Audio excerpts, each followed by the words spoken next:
घरवा में रेडियो अगना में टेपवा, घरवा में रेडियो अगना में टेपवा, दुआरा पड़ी जे लगावा दी राजा जी हमरा बबुआ के बरही मना दी राजा जी हमरा बबुआ के बरही मना दी राजा जी हमरा बबुआ के बरही मना दी राजा। सासु आइली देवता जगवली, सासु आइली देवता जगवली, उनको के पियरी पहना दी राजा जी हमरा बबुआ के बरही मना दी राजा जी हमरा बबुआ के बरही मना दी राजा जी। घरवा में रेडियो अगना में टेपवा, घरवा में रेडियो अगना में बाबा, दुआरा पड़ी जे लगावा दी राजा जी बबुआ के बरही मना दी राजा जी हमरा बबुआ के बरही मना दी राजा जी।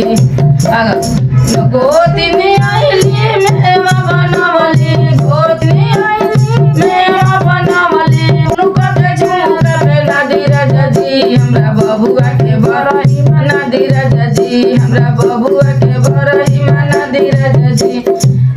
घरवा में रेडियो अगना में टेपवा, घरवा में रेडियो अगना में टेपवा, दुआर पड़ी जे लगावा दी राजा जी हमरा बबुआ के बरही मना दी राजा जी हमरा बबुआ के बरही मना दी राजा जी।